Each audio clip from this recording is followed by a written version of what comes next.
Yeah. Hello and welcome to Scotch and Watch. We're back after a brief hiatus. I have been busily down in New Orleans, which we'll talk a little bit about today. But basically, for those of you that are newcomers to Scotch and Watch, we are talking about the collision of big tech and big media with some AI and real life stories thrown in to spice things up.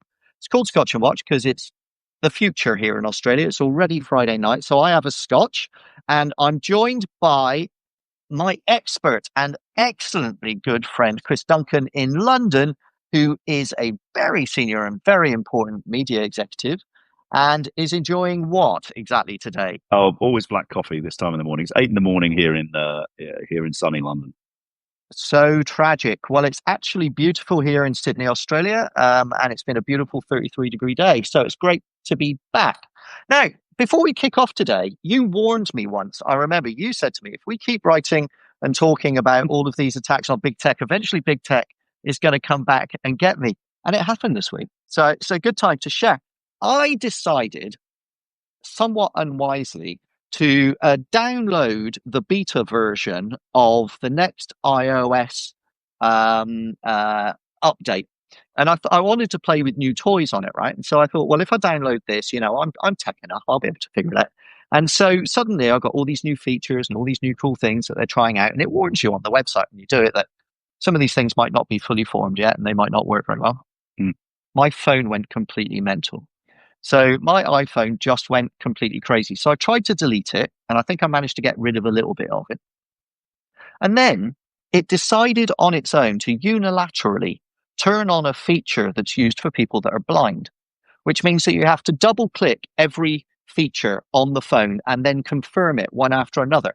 And so I'm busily trying to turn this off when I was driving my car and I hadn't touched my phone, and it suddenly announced that it was texting one of my friends. And so I said in exclamation, "What the fuck?" Like that, just because I was shocked that my phone suddenly was speaking to me. And then it texted the message to my friend. And so I then had to try and get my phone to work. And I rang my mate and I said, "Mate, did you just get an abusive message from me?" He says, "Yeah, I've just got a note from you saying, what the F?" And I'm like, I didn't do that. Like Siri did it on its own. And so I'm a little bit freaked out. So if my phone really suddenly starts going really crazy on this call, or, Mm. whatever might happen, bursts into flames or whatever, that's not me. It's not me. Uh, And you were right. It did come for me eventually. yeah, I'd like to also stress that if any of you watching do receive obscene text messages from Ripley, it's nothing to do with me. No, it's nothing to do with you. But it usually is to do with you because you trigger me with some comment or other about something we're talking about. And then it's off to the races. So Yeah. let's have a chat about what's going on at the moment. So the really big thing that's on my agenda, and the thing I think for this audience that's going to be really important is that next week we're going to start the remedies trial for the Google ad tech trial, ad Hmm. tech antitrust trial. So to bring you up to speed for anybody that's not completely across it, there have been three trials accusing Google of being anti-competitive using antitrust laws in America. The first one was around the App Store, and that was brought by the Department of Justice in concert with Epic Games, the makers of Fortnite. Google Hmm. lost that trial, lost the antitrust trial, was found to be an illegal monopolist in the App Store. It charged fees that were too high. Google then appealed, and in just under 2 years, they unilaterally and completely unanimously lost the appeal. And as a result, they lost something like 40, they don't exactly break the number out, but it's about 40, $43 billion. It's only $3 billion different. 40 Yep. to $43 billion of revenue. And now, as a result, there's lots of changes happening in the App Store. That was number one. The second one was the search antitrust trial, which was tried last year. And then the judge ruled that Google was an illegal monopolist on search. But then about 2 months ago, we got the remedies. That's basically the penalties that you have to take.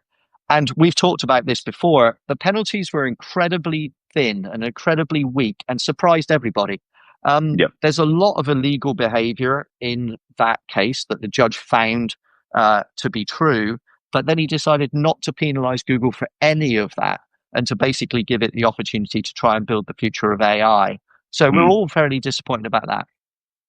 But it's not over. So I had a long conversation this week that I'll be putting on my newsletter next week with a very senior and former person, a senior lawyer and former trial lawyer for the FTC and the DOJ, who basically said, look, it doesn't really exactly matter what happened in the search trial. What's really going to matter is what happens in this next trial, which is the ad tech one. Now, again, Google was found guilty of being anti-competitive and mm, holding an illegal monopoly in ad tech. This is somewhere between 260 and 300 billion dollars of advertising revenue. Google was found to hide the data, not show people the value of content, deny people access to data they needed to know if they were paying the right prices. It raised prices without telling anybody. It basically monopolized the whole space. And now there's a penalty coming on that one. So mm. in honesty, because Google passed $3 trillion in valuation this week, the $3 trillion question is what's going to happen? Mm. And the judge has promised to give a ruling before the end of the year. So should we put 3 trillion down? You know, you tell me. What do you think is going to happen? Well, so I think in this case, this is like for my money is the clearest cut case I've ever seen to say, essentially, there's a great diagram which essentially says you've got the demand side of the market and Google are dominant in that. You've got the supply side of the market, Google are dominant in that, and the whole thing works with an auction in the middle, which they own. As You well. know, yeah. If this isn't essentially somewhere where pretty heavy action needs to take place, so, divestiture, breakup. It's also the result of acquisition, which was one of the things in the search trial that came up was that Google have organically grown this product and shouldn't be punished for it. Well, this is the result of the DoubleClick acquisition, way 100%. back when. All right, so that defense doesn't really kind of doesn't stack up here. It's pure dominance. There's so many harms in terms of the impact on price, the impact on the sort of what's it called, the ability to kind of forestall competition from elsewhere, the fact that no one will compete in this market because Google have it. The fruits are massive, so they talked about sort of harms, and the fruits are massive and for everyone to see. And this to me doesn't have. I think in the search case you ended up in this. Well, but AI is coming. That changes the market. The reason I'm going to put this sort of weak remedy in place is because I think AI is going to solve the problem for me. AI, it's not going to happen here. There isn't. OpenAI is not competing in ad tech. All of the capital that's being poured into the AI side is not really thinking about how it's going to get into the ad auction. So this for me is like if there isn't a much stronger remedy in this case, not to be dramatic, but I'm like, we might as well pack up and go home from an antitrust perspective. That's my view of what comes next week. Yeah. So I don't know if you read the court papers that were out earlier this week, where Google put out its responses to the remedy trial. There's a line in there that should worry everyone, I think, where Google basically says the open internet's dead. It basically says Mm, that it's not growing anymore. This internet is kind of we've drained this stone. There's nothing left. We need to move on to something else now. When I read that, well, that triggered me because look, at the end of yeah. the day, right? Google would argue very strongly, not even a year ago, that it was the open web and it ruled the open web and it created the open web and it built the rules of the open web and it was the structure of the open web and the foundations of the open web. You don't then get to say, "Oh, do you know what? The World Wide Web, I'm just not really on that anymore. I'm leaving." Yeah. And I think that's a real problem. More of a closed web guy. Yeah, done with that. That was so last year. Okay, and by the way, all of the 4.5 billion of you that rely on it for your livelihood, for your information, and everything else. No, we're just off. Okay, so if you actually want to see what kind of absolute corporate hubris and abuse looks like, that is the perfect example where you build something that everyone in the world relies on you for, and then just pull the rug out because I don't feel like it anymore. Mm, And so that enrages me because I mean, it will lead to a mass extinction of probably a third of the world's economy, right? Yeah, Like, yeah. think about how many people. I'm selling washing machines. Okay, well now I can't do that on the web. I'm running a news company. Oh, I can't really do that on the web anymore. I'm running my children's school fate. No, sorry, we're not doing that anymore. It's over. Like, it's unbelievable. And we had already seen the clues, though, hadn't we? Because Yeah. when we were looking at the data, we've analysed this a couple of times on here, haven't we? About the fact that of all the money, Jason Kim said it to us when we were on it, Mm, of all the money in the entire world that's being spent on digital, Google has more than half of it. mm, And of all of that money that Google's had, $260 billion or whatever it was, okay, 92% of that money now goes exclusively to Google owned and operated businesses. And yeah. so that means the whole of the rest of the open web, right, gets 8 cents on the dollar. And so they did Who, walk who? that. They did walk that back, didn't they? They had a kind of They did. they had the statement about it, and then they had a big panic and started kind of say, "Oh no, no, no, no, we meant open web ad auctions." Um, Yeah. which is interesting because you do rarely see that kind of slightly panicky walking back of things that have gone into court papers. Mm. So we look forward to it. I believe the court papers, the first ones, just to be clear. Yeah. Because, look, at the end of the day, right, if you decide that you want to own the whole thing, that comes with the whole of the web, that comes with a responsibility, okay? And Mm, I get that, right? And look, I don't agree that Google should own the open web. I don't.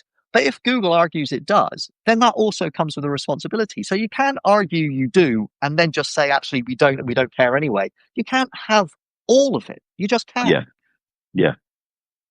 So, And uh, where do you think this one will go?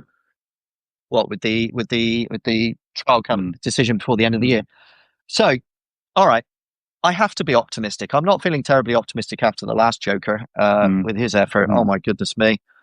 We could talk a bit about that actually because I've got some mm, thoughts. But with Leonie Brinkman, she is the judge in the AdTech antitrust trial. Now, I've profiled her and I've read into her background. So she is like a couple of things to know. She she kind of looks like your school dinner lady. She looks kind of like, mm, mumsy and nice, but she is hard as nails. So she presided over the only trial of somebody as a conspirator in the 9/11 terror attacks. There's only been one trial, and mm, she presided over that. And during the evidence on that trial, somebody kind of dropped a line that perhaps the guy being prosecuted had been tortured by the CIA, and she picked up on that and instantly dove into it to find out what was going on. And she uncovered a secret conspiracy run by the CIA to run black sites all over the place, where they were basically torturing people they'd arrested in the war of terror. And she blew the lid. And even though you can mm. imagine the pressure she would have been getting from, I don't know, the CIA, Yeah, the yeah, NSA, the White House, for example. I mean, you can only imagine the pressure she was under. But she did everything she could to get that out into the open, and then the New York Times took it on. And now we know that there was a network of international black sites where people were tortured. So she's not a shy, retiring flower, right? She's not a butterfly. She's not scared. She seems to be tough. So I hope that she appreciates, I think she does, based on the way I saw her handle the trial itself. I think she yeah, appreciates what's going on here. I can only imagine what the pressure she's under is, right? From both sides to make a yeah, decision here. But as I said, I can only be optimistic that ultimately the law exists for a reason. The case is clearly proven. They were guilty. There's about 100 different reasons why they were guilty. There's only one reason you'd not issue a tough penalty. So I think we just have to wait. But oh my goodness, it has to happen. yeah. And then the other thing which we haven't mentioned is obviously the sort of thing that sits in the background on this one is the EU has run exactly the same case with exactly the same evidence, with exactly the same conclusion, put up a kind of $3 billion fine, and effectively what the EU's done, which is quite clearly shows how regulators think about being in lockstep with each other. The EU kind of made the judgment about a couple of weeks ago, must be, and said we can see that this needs to be addressed. We're fining you for the harms. You need to address this. We can see no other way to properly fix this problem without divestiture. but we're Mhm. prepared to give you, Google, 60 days to come back to us with your ideas about what you think might happen. Now, clearly, they knew at that point that this case would be in court. And one of the things I think that, if I'm right, I think one of the things that came out in the this case, the US case, is they have asked that the question about divestiture is discussed as part of the remedies process. Mhm. Now, this is interesting. Sorry, it's quite technical, but this is interesting because in the search case, one of the things that Judge Mehta ended up putting in was like, "Hey, it's difficult. It would be difficult, and it would be time consuming, and it It would would be, be messy and it would harm yeah, consumers if we broke off Chrome. Yep. yeah, it's all a bit hard." So in this case, I think you can see that they've kind of thought about that in advance and said, "Well, actually, no, we'll have the discussion." So Google's in this really interesting position, which is it has to go back to the EU and explain how it might kind of what would you call it? How it might sort of protect the market from itself without Yep. divestiture. On Yep. the other hand, to do that, they have to go through and explain, what it would take to divest. And then in this case, that's actually going to be part of the discussion in the remedies, which is what would divestiture look like? Yep. And I think that's a pretty smart move because it does take away that the Meta's version, which is this sort of, I don't really understand it. It's not really my area of expertise, and it looks quite hard. That's going to be taken off the table. So Yeah. I'm kind of encouraged by that. Let's I need more scotch, but I'm going to talk to you while I'm at it. Yeah. Apologies, everybody. It's Friday night over here. Good to see you, Tony. Just seen Tony Skeggs join on, mate. How you doing? Great to see you again. If anybody's got any questions, by the way, do lob them in while I'm busily filling my glass up with scotch. So let's talk about Judge Mehta first, and then we'll get back to Leonie Brinkema. So I reckon this is my guess on what happened with Judge Mehta. So if you talk to anybody that knows Judge Mehta, he was the judge in the search antitrust trial. So now, the five big tech companies represent 40% of the total value of the American stock market. Okay. And so if you took a decision to break one of them and then damage all of the others as a result, you might put America into a recession. You're certainly going to stop America's relentless stock market growth. Okay. So that's a big thing. And then also, by the way, there's 6 billion people that use the internet and 2/3 of them use Chrome. And so if you break Chrome off, then you're effectively destabilizing the internet experience for 2/3 of the world's online population. So I wouldn't be at all surprised. Now, I don't know about you. Let's think about it. I'm going to think it's 4:28 in the morning and you wake up with a start and you know you've got to make a decision by next Thursday. That's a sweaty, scary thing to think about. Because you make the wrong decision, you're going to go down in the history books as the guy that broke the internet. Yeah. And that's not anybody really wants on their register. So what do? You kind of just kick it down the road to someone else, right? And that's kind of what it feels like. Yeah. Yeah. It's like I'm not really going to make any structural changes to this at all. I'm just going to throw it back down the road and let somebody else think about it. Now, the next person that catches it is Leonie Brinkema. So this is a neat way to get back to here. So your point. We have antitrust law for a very, very, very clear reason. Okay. It exists to ensure that there's competition and new entrants can arise. It enables innovation to flourish. Okay. And ultimately, it's designed to protect consumers from them only having one flavor of ice cream, which they might not like and which anybody could put the price on, or there's no ice cream. Right. Yeah. So that's basically the way it works.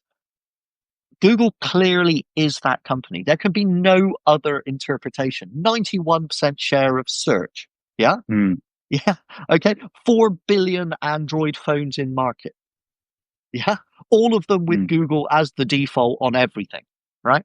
So it cannot be anything other than a monopoly. And we should have probably dealt with it 6 or 7 years ago, but nobody did. Yeah. It was too scary for Meta. He bottled it. Okay. It's the only way. That's the way history is going to remember it. And so now it comes down to Brinkema, and she's got to make the decision. Is she tough enough? Now, the judge was really tough on the App Store, but it was only $46 billion. The judge was really weak on the second one, on search, but there wasn't really money attached to that. It's just a way of gathering data that funds the money machine. So it's down to Brinkman. It ultimately drops with her. And the FTC guy I was talking to this week was just like, this is the only one that matters. This is the one every publisher is focused on. This is the Yeah. one that all the lawyers are focused on. This is it. I perhaps misinterpreted that. I actually thought the search one was the most important, but this one probably is if you view it through that lens. And so she has to be strong, because if she isn't, I mean, what's the point of having the law? Because it's Yeah. like saying, well, all right, we know fundamentally and absolutely and completely and categorically this law has been broken, but we're not going to do anything about it. If that's the case, this creates such, I mean, I hope she does the right thing, but if she doesn't, I mean, we're not in Kansas anymore. I mean, we're in a lawless Yeah. society where these guys have got a free run to the end game, which is like, we were laughing earlier on about Blade Runner, right? It's like there's only one company in the entire world that does everything. Well, that's where we're going to be if we don't halt this reckless expansionism. Yeah. So your point is right. Google is 5% of the S&P 500. When the search trial came through, the increase in the value of Google and Apple shares was equivalent to the market capitalization of Ford. Right. Yeah, So just some sense of so there is that consideration, but that's not. I mean, the good news is that's not what judges, are necessarily. Yes, it's a pressure, but that's not necessarily it's pressure. It's not what they adjudicate on. No. Yeah. Yeah, no. I totally agree. Do you know what? I said to the lawyer this week, sorry to stop you, but let's just talk about that. What judges are meant to adjudicate on. So there's a line in Judge Mehta's ruling that basically says we're going to allow Google to share its data with other qualified competitors, but they have to have certain things. Number one, they have to invest in the future of search. I think everybody's cool with that. No problem with that. Yeah. But they have to meet stringent American national security standards. What's that got to do with the judge? That's nothing to do with the law. That's what the people that have the job of enacting the judge's decision decide. That stinks. It's like the White House sent an addendum. Oh, by the way, page 7, line 63. Just like, no. I know this is America, right? But no. Like, just hard no. Like, we have to stick to the law and let judges do law, right? So let's see. Leonie Brinkema, so far, everybody I've spoken to says that she's hard as nails and she is or she was described to me as absolutely fucking terrifying. Now, I like that. She sounds like exactly my kind of judge. I like the sound of her. God, I hope she's got the bottle to push this through, because, I mean, let's just play the game that she doesn't. Okay, in your mind, what happens the next day? I mean, Google goes to 4 trillion. Well, I think what I think about that is so to not do anything effectively in this case. So we've done in the kind of evidentiary part. It's definitely a monopoly. It's like 100%, nailed on, right? And she's adjudicated that. So in this case, what you'd have to be saying that you believe that Google, from a behavioural perspective, was going to change, which I don't think there's any evidence of, and that they refer to. I think in this case they were referred to as a recidivist monopolist, which is, they did say that. It's not good. So not great. It can't be behavioural. You would. I mean, I think the only conclusion, if you end up doing nothing at all, is that you're just saying, and we're not going to do anything about it. The only other, the weak source kind of ruling, I think, in this case, is that there's a lot of transparency, and that's kind of the conclusion is that something structural is too risky to some other constituency or community that's going to get harmed by that. It could end up being small businesses. It could be someone who's going to get harmed by it, and therefore there's this kind of this decision that there needs to be radical transparency in all of the functioning of the auction, the ad auction. And so both sides can see all pricing, both sides can see all the data that Google can see. Perhaps you open source all of the data on, that goes through AdX. And therefore the world can kind of see what happens when you give first look, last look, every advantage essentially to kind of Google, to self-preference and all that kind of stuff. Sotheby's would be happy with that deal. Yeah. Yeah, so that's the weak source kind of verdict in this is you leave everything in place as it is, and you create this kind of this sort of transparency in the auction process. But that to me feels like that's from a just from a normal competition perspective, that means that everybody on the demand side and the supply side can see each other's cards. So I actually don't think that's workable. I don't think the kind of the businesses on both sides of that equation, with advertisers and publishers, would necessarily think that that was workable. Because if you imagine every time I turn up to the auction, I've got a big sign on my forehead that says $10. Right? What are you going Yeah. to bid? Yeah. No, I get that. But might this be, all right, let's tell a bit of history. All right. Mm, So you mentioned earlier on the 2007 acquisition of DoubleClick. mm, So DoubleClick had basically created programmatic advertising. All right. Wasn't called that then, but it was mm, going to be programmatic. And then Google did what Google does. It made it a hyperscaler and made it the default advertising business of the entire internet. And the logic of that was that you remember the original sin, the original promise. It was, hey, look, publishers, you have all this inventory that's unsold that you can't sell. yeah, So what we're going to do is we have an unlimited amount of ads. So therefore, what we're going to do is we're going to sell all of your inventory. So guess what? All of that unused remnant inventory, remember remnant, that? yeah, All, yeah, all that remnant inventory is now going to get sold for something. So that's better than nothing. So you're a winner, right? And so every sales team in a publisher said, that's awesome because I'm KPI'd on revenue, which means this is free new money. That means I get a bonus. Yeah. yeah. Means I can buy myself an XR3i. Fantastic. Um, For anybody who didn't grow up in the UK, the XR3i was the dream car for all young people in 1985. and exactly salespeople, right? They were Yeah, yeah, desperate for an XR3i, right? And so that was great for them. But if you're on the other side of the equation, if you're on the agency side of the equation, or if you're a client, an advertiser looking to sell, then basically you could get a cheaper price pretty much all the time. So what it did was it forced the price to the floor. And then all the publishers in desperation put all of their premium inventory into the same auctions, trying to sell all of that as well, and ultimately took mm, all of their prices down to the floor. So I don't know if you can share your numbers, but we used to sell, a display ad on a high premium location like travel or lifestyle or something like that might sell for, in Australian dollars, $30 or £15, mm, right? But the price dropped to less than $1, and you get to a yeah, point that you just can't afford to make the content to put the ads on it. So what happens is you get really cheap, nasty, fast turnover, crappy, content to try and build the numbers because you need 50 times the inventory to make up the 50 yeah, times drop in price. yeah, And then what you end up with is junk content with junk ads with junk data, and Google gets paid every step along the way. And where we've kind of reached, I think, is that we've kind of reached late stage, commoditized advertising, right? We've reached yeah, programmatic's end game, where mm, people can't afford to create any content for anybody to advertise on. So it all goes away. And it feels to me like Google's kind of accepted that's the case. That's why it's saying things like, maybe the open web doesn't exist anymore. yeah. Maybe we've just decided this is now so cheap and so crap. And we've literally bit the hand that feeds us so hard we've eaten it all the way up to the shoulder, and there's nothing less for us to be interested in. Yeah, but you can't see, what's happened in that sort of 20-year period is the auction has become the method by which advertising is, digital advertising is mostly traded.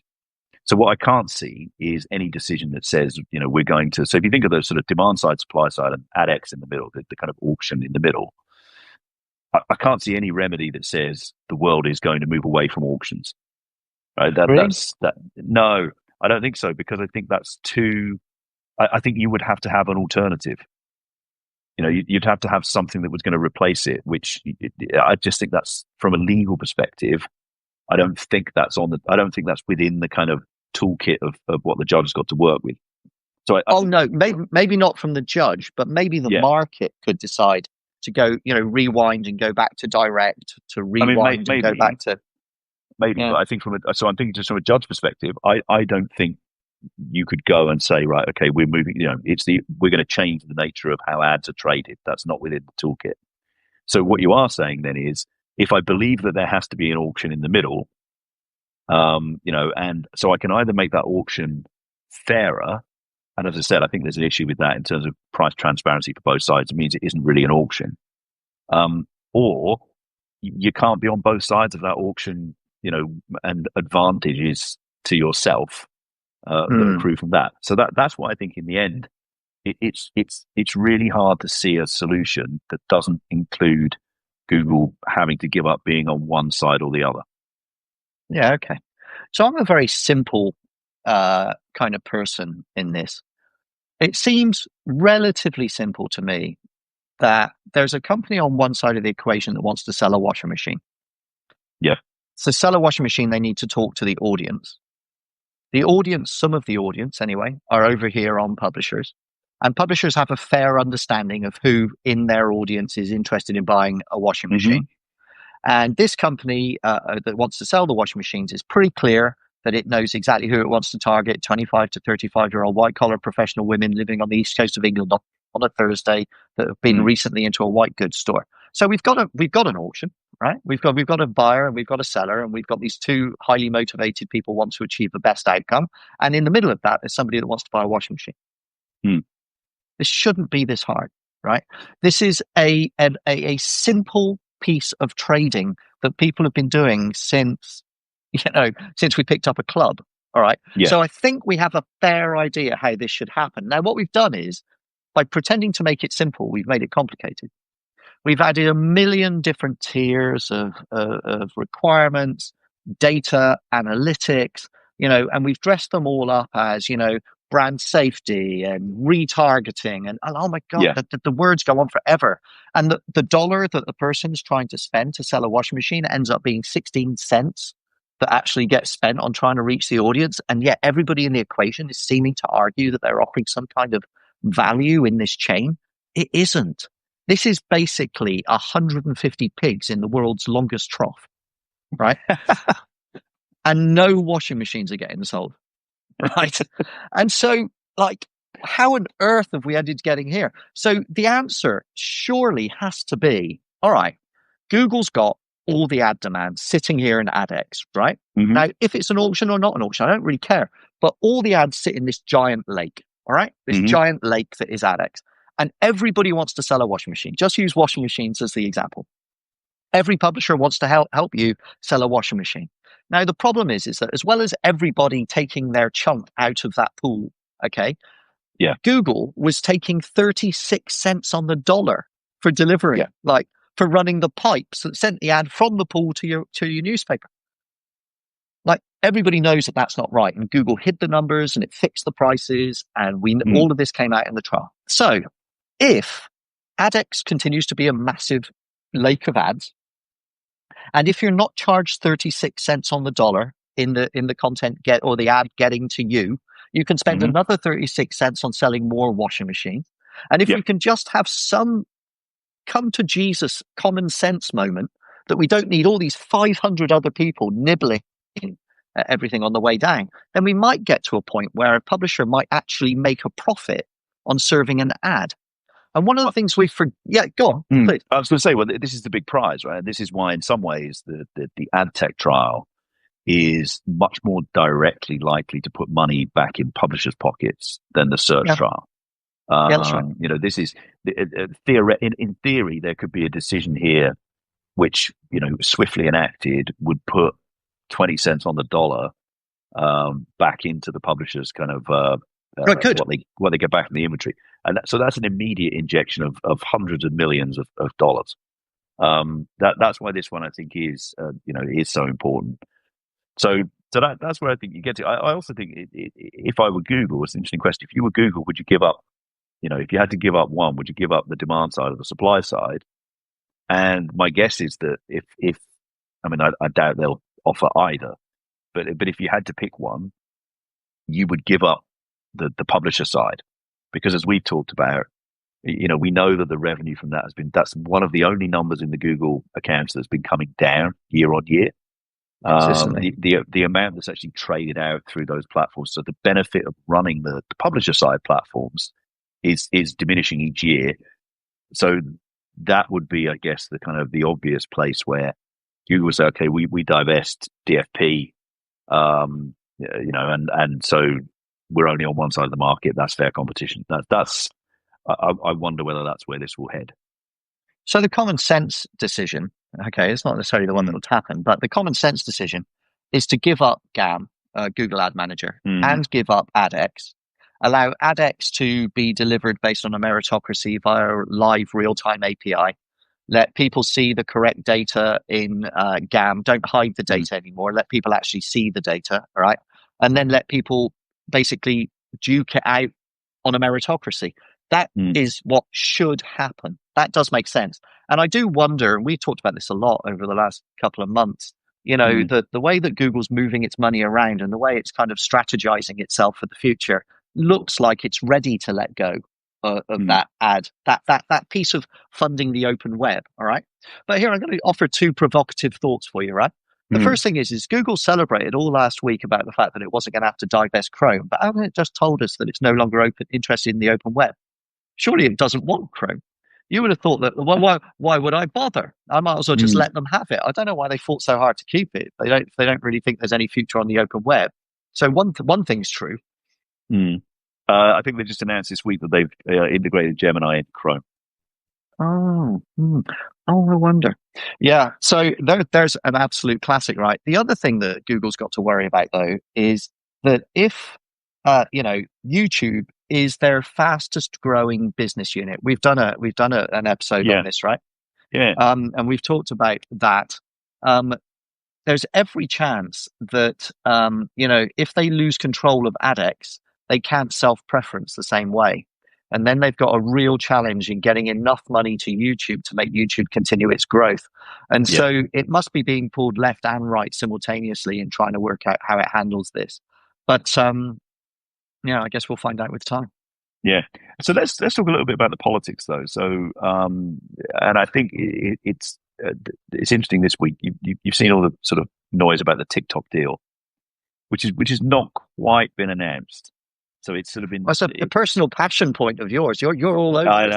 know, I I know. keep seeing all your notes about it. Yeah. I love this one because it's like it's almost a year, I think, since they originally passed the kind of the act that said we really have to ban this on a kind of national security basis, and that went through Congress, and then it went through the Senate, and then it went to the Supreme Court, and it's under the snappily titled "Protecting Americans from Foreign Adversary Controlled Applications Act," the That was the PAFCA. name I was going to go for, funny enough. Yeah, yeah, the puff car, which basically says you can't have a foreign adversary with a site of American data making decisions about content selection and delivery to Americans because they'll use it for nefarious national security purposes. Mm-hmm.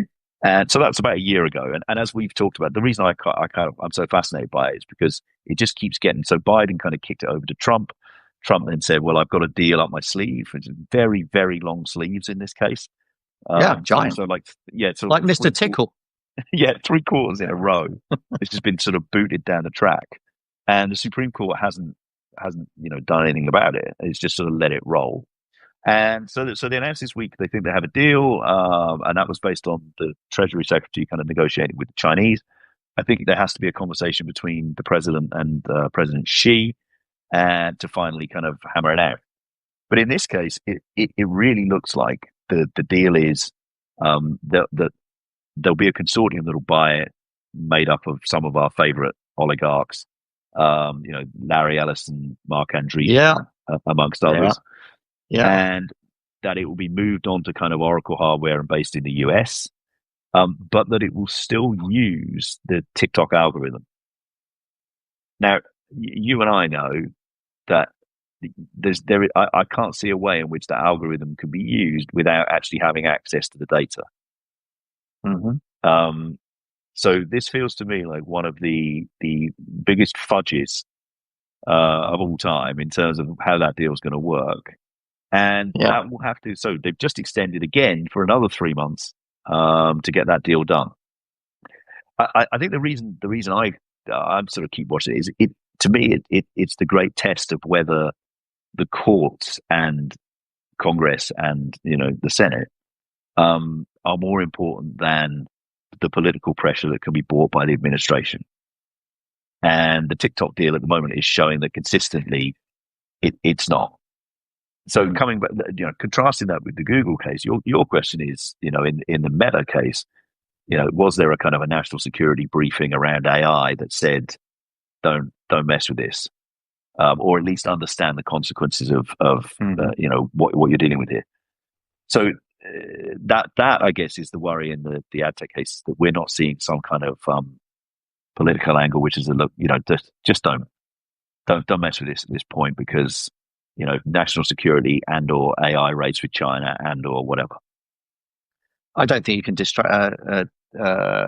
pull those two things apart. They're the same thing. Mm. National security is now index linked to AI supremacy, right? No question. And so it's geopolitical now. So America's financial future relies on the performance of 5 or 6 tech companies. All 5 or 6 of those tech companies are effectively now, officially or unofficially, a cartel, all working in together in each other's best interest to provide American supremacy in AI in a direct 2-man race, 100-meter race to win AI against China. I don't think there's Yeah. any other way to read it. And No. so, I find it really, well, the proof actually is TikTok. Because when do you think it's ever been the case that 2 presidents of the 2 superpowers of the world have got together to have a quick chat about how we're going to deal with this tech company? Yeah. Yeah. This Yeah. social media, video sharing app, let's get the presidents in a room to decide that. The 2 most powerful people in the world.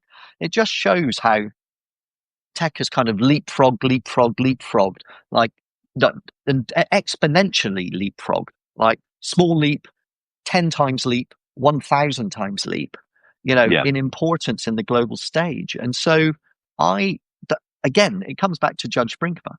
She knows this, right? Yeah. And so she's sitting there thinking, the wrong decision here gives China supremacy. Someone is in her ear saying that. Okay.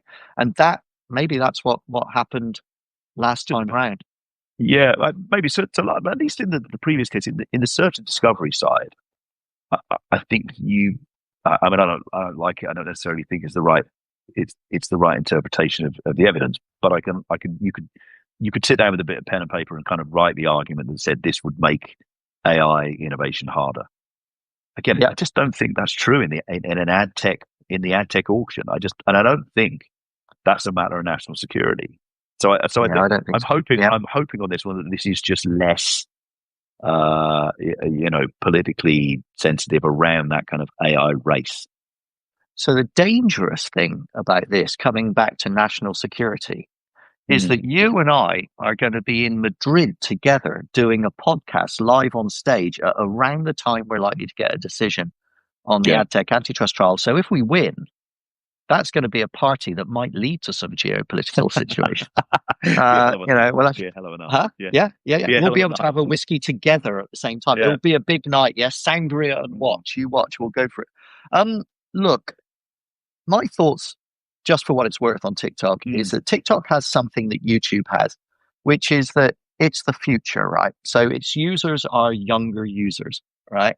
And so it has a longevity that extends way beyond what Google's doing, because no one's going to care about Google in 20 years, right? And no one's going to care much about, Facebook in 20 years, and Instagram might get split off in another case. And so, but TikTok has such loyalty and such growth that it's frightening, right?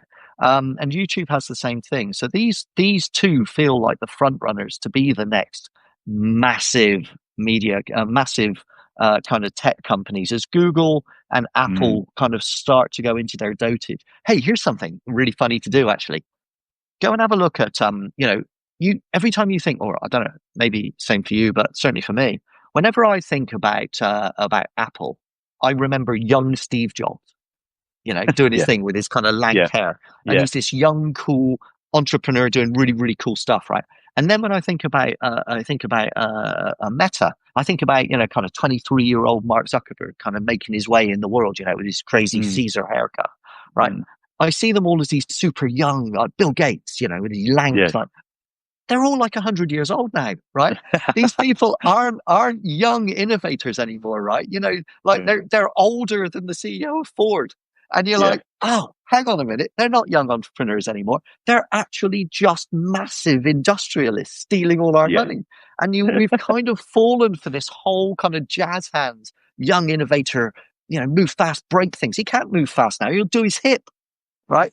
It's like things have moved on, right? And we've kind of forgotten that these people are not the people we think they are. And what's Yeah. a real shame for me is what's really noticeable is that there are no young, cool, hip, fancy, look at this, check me out. I'm going to go completely crazy. Where are they? Do you know they all exist? They're all in garages. They're all doing what they said they do, and they're all doing what everybody's done before, but there's no air left for them to move into. And that's what antitrust is supposed to have opened up. And we don't have the world we deserve because we've allowed yesterday's young innovators to own our future. Well, Zuck's so old now he needs glasses. Ta-da! It's the only meta product I'm tempted by, to be honest.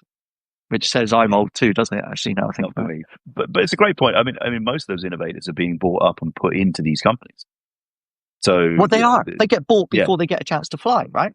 Yeah, you might say Demis Hassabis is probably. I don't know what age he'd be now, but again, DeepMind, fantastically innovative product, bought up, put into Google. All of the people that have just been recruited into Meta. So I guess that's where you'd go if you were now, certainly if you were an engineering genius, you'd want to work with the biggest train set. And that's where they end up. But that's the end of innovation, which is the whole point. Yeah, because you won't win. Because ultimately, if you're the young, fast mover and shaker, you want to go and break things, but your job's not to break things. Your job's now to go and sign up with HR and agree to these 75 policies. Then you don't get creativity out of that, right? And so we're supposed to be in the most creative era of our history.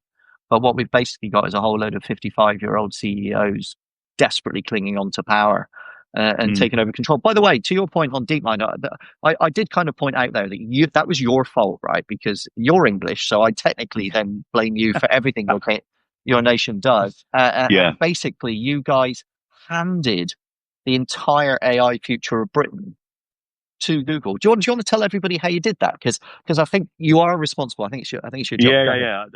Please, and go. Yeah. We just looked back and went, DeepMind. When Google came in to buy it, I just don't remember. I don't think there was really any great sort of sense that it would be stopped. I don't think anybody at that point really understood what the world would become and how important that could have been for kind of the domestic AI scene. ARM is the same. ARM we allowed to be sold off to SoftBank. So in kind of semiconductors and in AI, we've had our chances. Yeah, it's actually one of the curses for the UK is we're very good at that kind of startup to scale up, and at the point that what we're not really ever been very good at is scale up to global, multinational kind of dominant provider in an industry. So we've tended to sell out to private equity. We've sold out to US companies, and so we keep kind of providing some unicorns, but mostly what we provide is little ponies who then get kind of bought up and turned into someone else's unicorn. It's a curse in the UK. Yeah, you've got My Little Pony, and they've got the unicorn. Is that what you're telling me? Yeah. All right. Basically. So let me ask you this. Maybe we should drop off on this one because we've got to prepare for next week's excitement with the AdTech antitrust trial. Let me ask you this: do you think if Demis and DeepMind had stayed in the UK, could it have achieved what it's achieved, or is it just inevitable that the gravity of Silicon Valley requires the smartest ideas to go there to flourish? Do you know what I think? And I for the avoidance of doubt, I do not know this. This is wild speculation, and don't sue me. That's what this is about. This entire thing. I actually think if you look back at the point that DeepMind was acquired, I think that was almost exactly the point that Google launched AMP. And if you remember, so AMP was Google's sort of trade with AMP was, we will make your mobile pages faster and we will give you a carousel that means they're more likely to be discovered, and you will start to see the traffic will flow better to your site if you do that. Oh, by the way, to do that, we kind of need you to publish it on our servers. Mm. And so there was, at that point, all of the publishers that moved into AMP started to provide Google with essentially all of their I images, remember. their video, their data in a format that was standardized for Google to be able to publish. Now, I always look back at that now and think, if I were in Google at that point and I suddenly had all of the world's publishers' kind of data stored on my servers, and I just bought this kind of company from the UK with a genius at the helm, who said, "Hey, have you got any training data?" Then Mm. I would say, "Oh, I think I have actually. I think I've just built this thing over there where you could probably use that, Demis, to go and train your models." So I do believe that I don't think DeepMind could have got to where it's got to now without the access to the internal data that Google could provide it. I don't think it could have done that as a standalone UK company in the way that it was done internally at Google. That's my honest opinion. Genius. But what you're actually alluding to there is you're suggesting, although we don't know, that basically Google had the training data and used it probably without any of those publishers even knowing it was there, right? Or I that's what mean, it was being used for. well, when you think back, Which wouldn't be a scandal given they're pretty much announcing that they do that now with the entire open web anyway, which they think they own. yeah, I absolutely guarantee you, because I know because I looked at some of these contracts at the time, that those AMP contracts would have said, you're going to publish it on our servers. Google has the right to do pretty much whatever it wants from a product perspective in order to kind of make that work behind the scenes. So, Oh. and you would have signed that happily because at that point, as a publisher, this wasn't something that you were kind of scanning contracts and thinking about. Right? The decision that you would publish on someone else's servers was the kind of canonical issue that you had in that contract. But once you decided to do that, you didn't really think about Google being able to build other products off the back of it. So that's probably my view. You're triggering me again. But look, yes, I get it. But look, let me just, I don't know if you've seen this. I'm going to write about this next week. There's been a big investigation in South America. I don't know if you've seen it. Some investigative journalists down there have managed to get hold of a whole load of the AI contracts and the Google News Initiative contracts from Google. All right. All around the world, lots of different ones from lots of different countries, and the publishers have handed them over. And what they've done is they've compared them all against each other to have a look at what the recurring themes are in them all. And the number one recurring theme is if you sign one of these contracts, you don't tell anyone about it. It's Fight Club. Yeah. No one talks about Fight Club. So if you sign this, you can't talk to anyone else about it, or otherwise we're going to null it. Well, that's immediately a red flag for me if I'm doing a contract, to be honest with you. That would trouble me. I understand commercial terms, but not like you've done this deal, but the terms of this you can't talk about. I can see there is a problem as an industry if no one is allowed to talk or even conceive of talking about any of these things. That's a problem. But then there are also terms in there that say things like, we're going to use the content for anything we feel like. Okay. And so, if you don't sign it, then you're not getting the money. Yep. And so there are about 10 or 15 different terms in there that are recurring. But there are also terms that say, if you sign this, you're not allowed to take any legal action against us about anything. Just can't, right? Yeah. So I would never sign a contract that had that. What if they decide to come in and rob my office, right? Yeah. So I'll which they technically have. I would not sign that contract, right? I would say no. And there are other terms like you will not disclose. Anyway, look, there are loads and loads of terms. But as I'm looking at them all I'm thinking is, and you and I have talked about this a lot, so you've reported to the board, I've reported to the board. When we're on the board, our responsibility is to our shareholders. Now, I can understand that you want to sign this contract because it's going to put $15 million in your budget for the year. I get that. But when the shareholders say, is there anything in this contract that I should be worried about? Like, for example, I will never sue you for liability for anything. Yeah. That has to be a shareholder issue. And I find these things astounding that people would have signed this. I actually wrote a really provocative LinkedIn note today that's led to a couple of phone calls today from people that used to be my friends, where I basically said, like, you're accountable for signing this, right? And we all know you signed it. And now we know what's in the contract. And like now you're accountable for what you signed. Yeah. It's not like you didn't know a year ago what these contracts meant. I appreciate what you're saying when we're talking about AMP. right? Yeah, What year was that? Like kind of 2011, 12, 13? 2014, yeah, something like that, right around, yeah, that was for a 14, bit, 14. yeah. Yeah. So, like, a long time ago, I can understand it would have been more difficult then, but it wasn't difficult a year ago. And these contracts have all just been renewed. And so, if you said, feel free to use anything you want, and by the way, we'll never sue you, how can you then go and argue with the government that you want to have a protection under copyright? What are you doing? I tell you what you're doing. You don't know which fight you're in. No, but you do know from negotiating contracts yourself, some of them, the balance of power in that negotiation is pretty obvious from the terms. So, I know that I've spent many months negotiating contracts where the balance of power was equal. I've signed a lot of contracts where the balance was completely unequal, and I really needed what the other side had. And these are the contracts that you're looking at.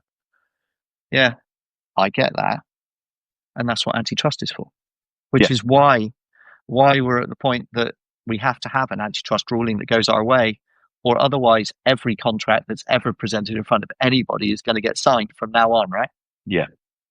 This is probably, look, tell me if you think I'm wrong, and I might be being hyperbolic here, but this feels like the single most important moment, certainly in our careers, but probably in the last 50, 100 years of our industry.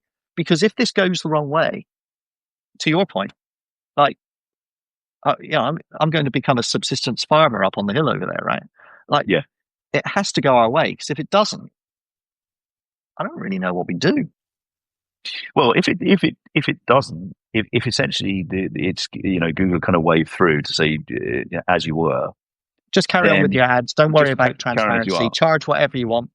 Yeah, then I think from a publishing perspective, the combination. I tell you what it is actually the kind of the left hand right hand combination of those two rulings is it will be like from the left hand, which was the sort of search ruling. We are prepared to sacrifice many markets in order to protect AI, and that will be a small group of global companies that are supported by a small group of governments. And then on the right hand side, and that includes sacrificing the publishing industry, that they are under that particular bus. And then the right hand side, hook is, and we're not going to change any of the monetization principles that kind of can support a free and open web. And so we're tethering all future publishing activity to one of these platforms. Correct. And that means, from a strategic perspective, from that point on, we are kind of saying we completely lost control of both discovery and monetization, which is how you build a digital publisher. And a delivery, because you don't have Chrome. Yeah. So it's all free. So yeah, it's a pretty big deal. It's a pretty big deal. You're a widget in the factory. Yeah. At the bottom end. Yeah. I mean, you're no longer in the boss's office. You're down the bottom. No, you're a kind of you're a syndication content provider with an arm's length relationship to your income. And that's a pretty bad place to be. Shit. Well, let's hope that doesn't happen. So, mate, as always, it's been an absolute pleasure. I look at this. I'm getting a little bit low on this one, but something very, very, very, very fortunate happened this week. Okay, it's both a positive and a negative. The positive is that I got a fantastic bottle of very, very expensive whiskey, which has been matured in Lamington casks. Do you know what Lamington is? No. It's a kind of Australian coconut cake. Well, and they've taken coconut casks. And they've managed to make casks, and they've burned coconut into the casks and stuff. And it's absolutely delicious. That's the excellent bit. The less excellent bit is it was a birthday present, and now I'm a year older, which means I'm properly old, which means, fortunately, both you and I have the wisdom to know that this could turn out badly, but we're going to be confident that it won't. Everyone, thanks so much for joining again today. I love it. We'll be back again next Friday, same time, and we'll have a week of evidence from the trial. So we'll be back with some updates on that. And thank you so much for keeping the faith, and we'll see you then. See you later. Bye, everyone. See ya. Bye.